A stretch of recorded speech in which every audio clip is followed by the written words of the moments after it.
Penalti teranyar Real Madrid didapat saat menghadapi Las Palmas dalam lanjutan La Liga. Kylian Mbappe yang maju menjadi Algojo sukses menjalankan tugasnya. Dilansir dari Tribuna, Real Madrid kini memuncaki daftar tim paling banyak mendapatkan penalti di La Liga sepanjang musim ini dengan jumlah 11 penalti.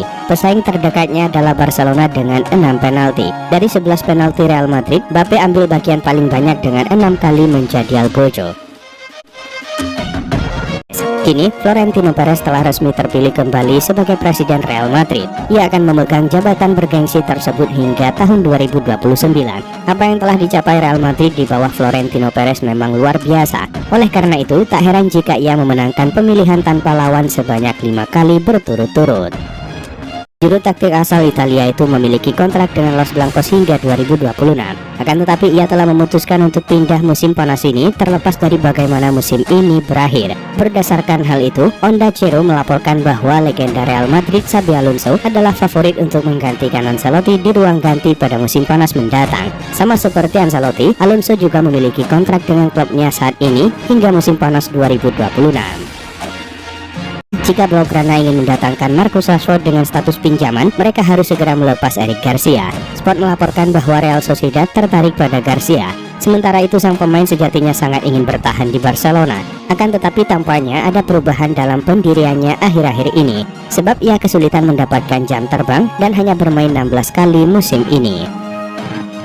Menurut jurnalis Alfredo Pedula, Juventus akan melakukan pertemuan dengan para direktur Chelsea untuk membahas 2 transfer, yakni Renato Veiga dan Ben Chilwell. Transfer Chilwell sendiri hanya bisa terlaksana jika Cambiaso ditebus oleh Manchester City yang kabarnya siap mengajukan penawaran senilai 65 juta euro. Berkat penampilan impresif Verdong saat menaklukkan Fortuna Sittard dengan skor 4-1. Pada laga itu, bek timnas Indonesia tersebut berhasil tampil impresif. Bek sayap berdarah Aceh tersebut berperan penting membawa timnya menggilas Fortuna Sittard. Verdong mencetak gol ketiga bagi timnya melalui tembakan roket dari dalam kotak penalti di menit 71. Hal ini juga menjadi gol perdana sang bek di Eredivisie musim ini. Kesepakatan untuk bergabung dengan Borussia Mönchengladbach. Sebelumnya, durasi kerja Kevin Dix bersama FC Copenhagen akan berakhir pada 30 Juni 2025. Sayangnya, ia dan manajemen Copenhagen tidak mencapai titik temu terkait perpanjangan kontrak baru. Berdasarkan laporan Florian Plettenberg, Kevin akan bergabung dengan Gladbach awal musim depan.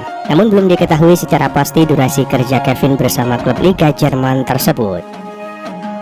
Media-media Inggris mengabarkan bahwa Manchester City menggait Kusanov dengan biaya awal yang dilaporkan sebesar 40 juta euro. Kusanov menandatangani kontrak selama 4,5 tahun dengan opsi perpanjangan selama 12 bulan. Bek 20 tahun itu akan mengenakan jersey dengan nomor punggung 45.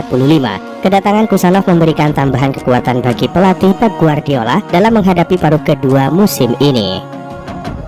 Dilansir Fabrizio Romano, Manchester United tertarik merekrut Dorgu karena sang pemuda adalah pemain serba bisa. Dorgu awalnya banyak bermain sebagai pemain sayap kanan, namun di musim ini ia lebih sering dimainkan sebagai bek kiri. Ia tampil dengan apik di posisi tersebut dan Ruben Amorim tertarik untuk mengamankan jasanya. Namun laporan Romano mengklaim bahwa MU bakal kesulitan untuk mendapatkan jasa Dorgu karena Lecce memasang harga yang cukup mahal untuk sang pemain. Luis yang telah tampil dalam 175 pertandingan Premier League selama 5 musim menjadi figur penting di Villa sebelum pindah ke Turin. Namun kepindahannya ke Juventus dinilai belum memberikan hasil optimal. Hal itu membuka peluang bagi City untuk memulangkannya dengan status pinjaman. Meski demikian, negosiasi bisa menjadi rumit mengingat Juventus ingin menyertakan kewajiban pembelian dalam kesepakatan. Sementara itu City lebih memilih peminjaman tanpa syarat tersebut. AC Milan saat ini mengalihkan perhatian mereka kepada Rasmus Højlund dan Joshua Zirkzee. Kedua striker United ini menarik perhatian Sergio Conceição. Pasalnya, keduanya pernah berkarir cukup lama di Italia. Karena itu mereka dinilai bisa memberikan dampak besar bagi lini serang rossoneri. Manchester United dikabarkan siap melepas salah satu dari kedua pemain ini dengan harga yang sesuai ekspektasi mereka. Neymar sebelumnya memang menjadi ikon Santos sebelum ia melenggang ke Eropa. Bersama Santos, ia sempat mengepak 136 gol dalam 225 laga bersama tim. Saat ini performa Neymar di Al Hilal memang kurang terlihat lantaran ia sempat mengalami cedera serius. Kontraknya bersama klub akan rampung pada Juni 2025. Menurut laporan Fabrizio Romano, potensi sang pemain kembali cukup terbuka dengan opsi pinjaman 6 bulan ke depan.